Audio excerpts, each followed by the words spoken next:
The snow had fallen in silence, not a blizzard, not a storm, just a steady, patient blanket of white that smothered everything it touched. By morning, the mountain was reborn. The air was still, so still that it pressed against the eardrums. Pines stood frozen in prayer, their limbs sagging under fresh weight. Ridges and valleys were softened, erased. The world had become a study in silence and shape, white upon white, broken only by shadow. And then, a single set of tracks, four-toed, wide-padded. The tracks of a wolf, pressed deep and perfect into the snow, as if the creature had only just passed. Each step was exact, purposeful, moving in a straight line across the slope. The snow around them was untouched. No drag marks, no flurries, no stumbling.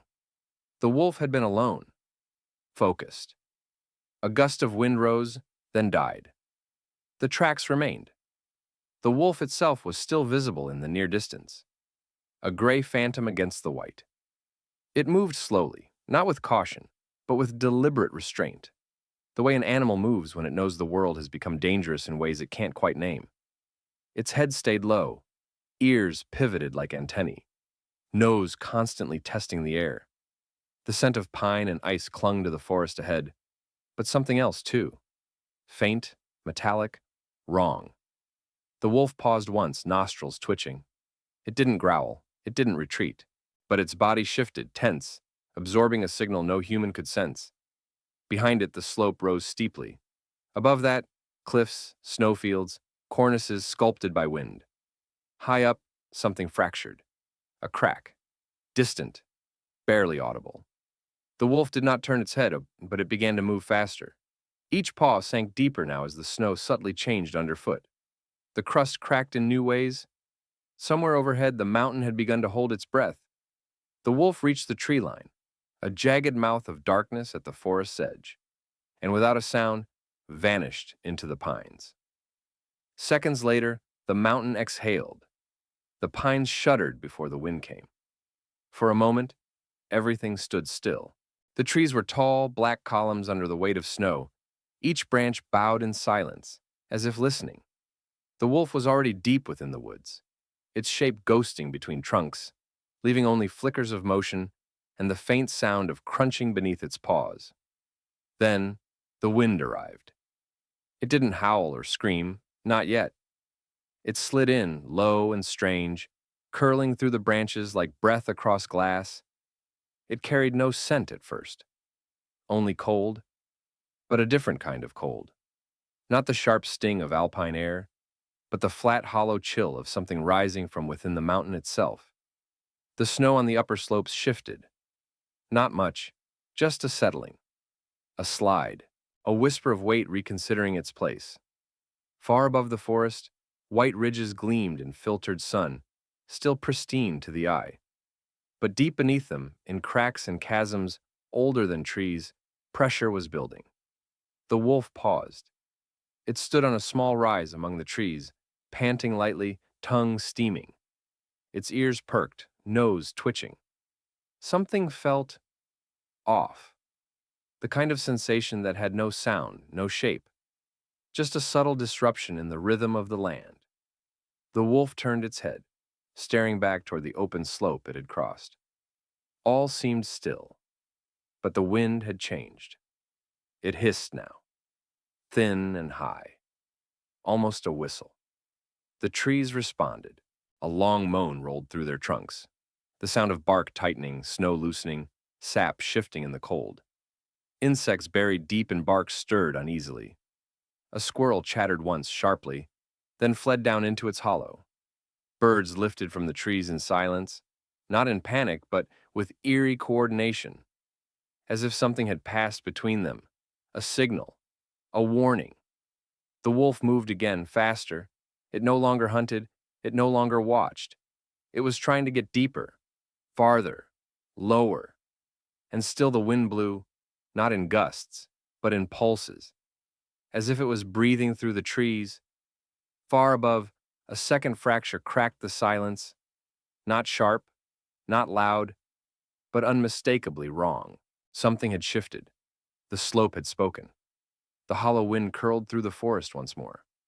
It carried with it a note of finality, a sound not meant for ears, but for instincts, for bones.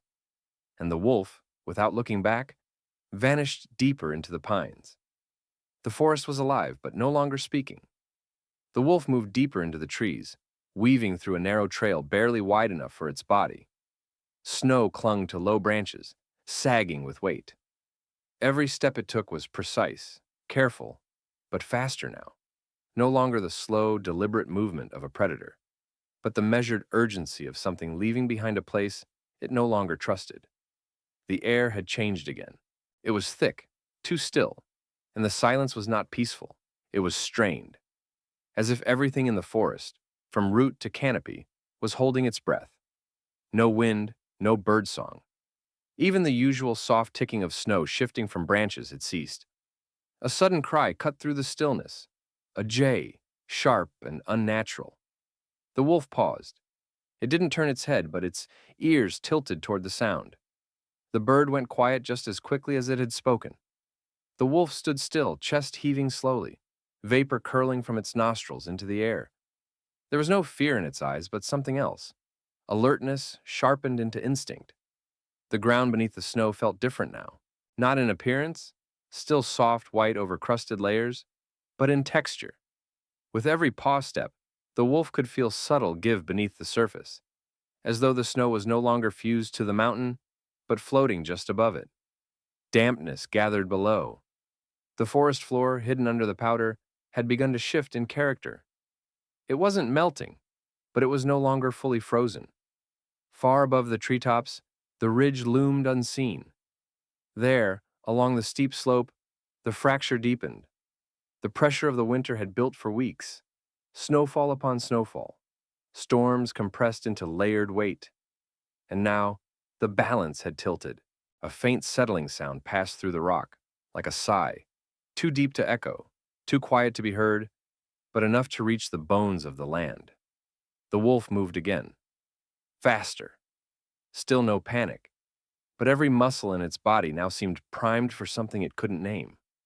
The instinct that ruled it did not question why the air tasted different, why the snow yielded just a little more, or why the forest felt suddenly watchful. It only listened and obeyed.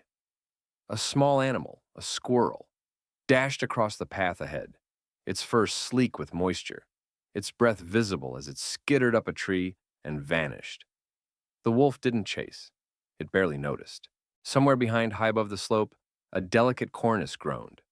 A seam widened by the width of a finger. Snow strained. Ice flexed. A final flock of birds erupted into the air, their wings silent, the kind of flight that meant retreat, not migration. And still the wolf moved, without looking back. It had heard the warning. But like everything else that lived in the shadow of the mountain, it knew there would be no second one. It started not with violence, but with a whisper, a tremble, a shift, a weight leaning just a little too far forward. High on the wind-scoured ridge above the forest, the crusted snow cracked, not in a single burst, but in a slow, tearing seam, like ancient cloth splitting under pressure. Ice fissures webbed outward. A section of cornice, overhung and heavy from weeks of storms, creaked, paused, then collapsed. The first slab fell with a muffled thump, striking the slope below and detonating a plume of powder. Snow exploded outward like smoke, and in that instant, the mountainside woke up. What followed was not a slide. It was a detachment, a surrender of mass. Thousands of tons of snow, rock, and broken trees peeled off the mountain in silence, just for a moment, like the breath drawn before a scream, and then the world erupted. There was no time to react, no warning loud enough for those beneath. The avalanche came down in waves. Each layer triggered the one below, thickening, accelerating, turning from snow into surging white slurry laced with bark, ice, and boulders. Trees shattered like matchsticks, their trunks twisted and torn, flung into the current as if weightless. The sound was not just loud, it was consuming. A low, rolling thunder that grew into something immeasurable, a moving wall of violence that erased everything in its path. Birds scattered from the lower branches in panicked flocks. The ground beneath the forest trembled. Animals, those that had not already fled, ran. A fox darted between trunks, breath ragged. A hare sprinted until the snow swallowed it whole. And deep within the woods, the wolf stopped. It heard it before it felt it, the rhythmic pounding, like massive drums beating far behind the tree line. Then came the shockwave, a burst of air and sound that shook pine needles from limbs and sent cascades of snow falling like dust. The wolf didn't hesitate. It ran. Muscles coiled, it bounded between trees, claws scraping frozen roots, tail low, ears flat. Behind it, the light dimmed. Not from dusk, but from the avalanche's shadow, a curtain of white and brown and stone that surged like liquid thunder through the forest. The mountain no longer whispered. It roared. And the forest, ancient and wild, had no choice but to yield. The wolf ran. Not from fear, but from something deeper. A survival etched into its bloodline long before names, before tools, before maps. It ran because the mountain had changed. Snow blurred past in streaks. Trees became motionless ghosts in its periphery. Its body moved like liquid, low to the ground, efficient, explosive. Each leap carried it over broken branches, twisted roots, frozen drifts. Behind it, the sound was rising. Thunder, but wrong. A wet thunder. Heavy, uneven, alive. The avalanche had entered the trees. The forest was not ready. Ancient pines that had stood for centuries were crushed in seconds. Their trunks snapped with percussive cracks like gunfire. The ground rolled under the weight of what poured into it, snow, ice, rock, debris, all indistinguishable in the blur. White mist spiraled upward, mixing with bark dust and frost. The wolf darted between thick trunks, weaving, cutting tight turns, leaping fallen logs without slowing. Above, the sky had vanished, replaced by a rolling wall of cold violence. But even here, right deep among the trees, the sound was everywhere. There was no path. The trail was gone. But the wolf had stopped relying on paths miles ago. It followed instinct, pure, ancient, perfect. It turned left moments before a tree exploded to its right. It cut downhill toward a gully, just as snow overtook the higher ridge.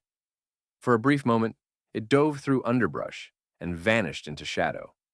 The avalanche didn't follow like an enemy, it claimed. It stripped bark, uprooted stumps, crushed dens and nests. A fox's den buried for generations was gone in half a breath. A deer, frozen in shock, was overtaken without a sound. Birds didn't try to flee anymore.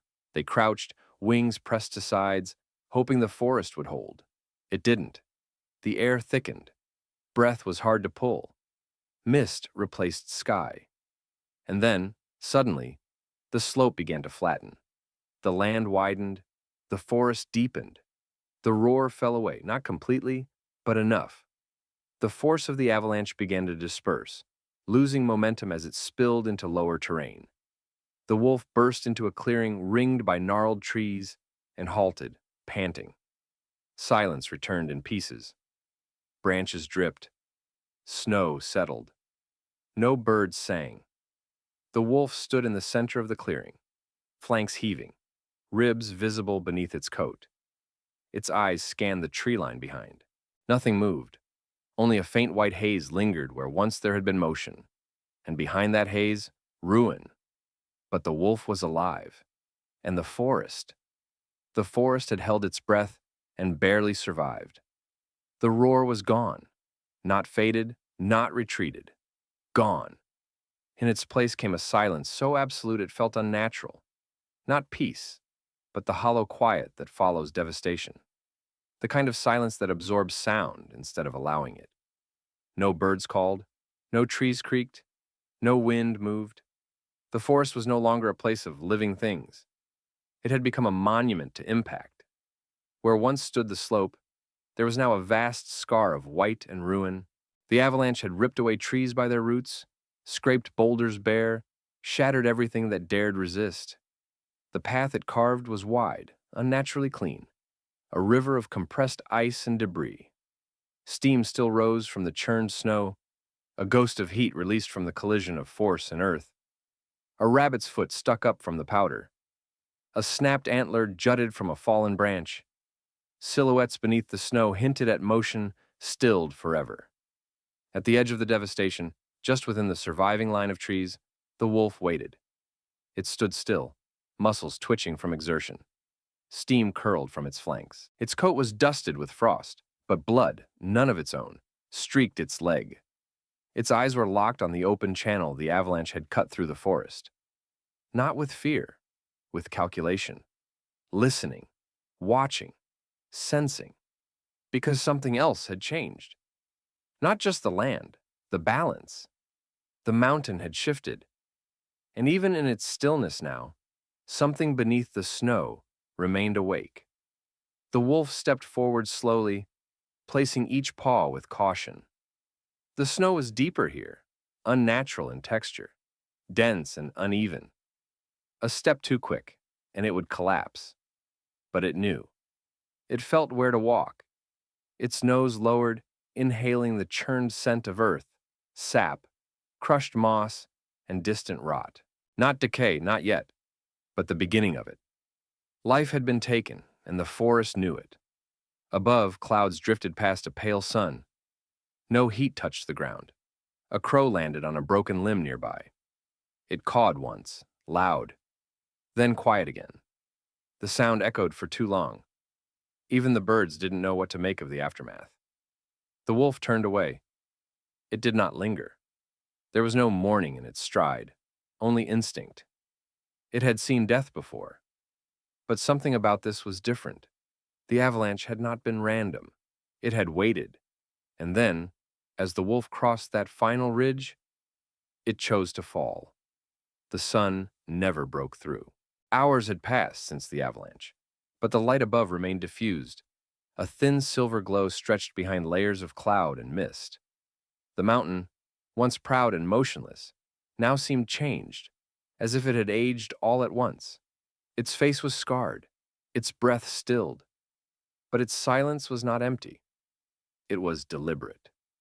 Below, where the slope had once held trails, trees, and hidden dens, there was now a smooth, unnatural river of compacted snow. No footprints, no claw marks, no blood visible. Only subtle bulges beneath the surface, where trees lay twisted, animals buried, air pockets sealed shut. The forest did not grieve aloud. It absorbed the loss, and the mountain, ancient and patient, kept what had fallen. Not as a grave, but as a secret. Far from the devastation, the wolf stood again in shadow. It had moved swiftly, threading lower into denser woods, where the snow thinned and streams cut through stone. Its steps were lighter now, its pace slower, not from exhaustion, but reflection. There was no way for the wolf to understand what had happened in human terms, but it knew. Something had shifted, not just behind it, inside it.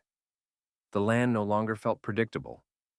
The cycle of winter, prey, pursuit, and rest had broken. There was a silence in the wind that hadn't been there before, a tension beneath the soil, as if the forest itself now listened differently. The wolf raised its head. Snowflakes fell gently, the first since the avalanche. Soft, slow, unhurried, the kind that blanketed tracks, erased lines, and covered everything with indifference. The flakes touched its fur and melted on contact. It blinked once, turned, and disappeared behind a veil of brush. The forest swallowed it. The mountain did not speak again. But beneath the snow, beneath the scar, beneath the thousands of pounds of packed white silence, the mountain remembered. And what it had taken, it would never return.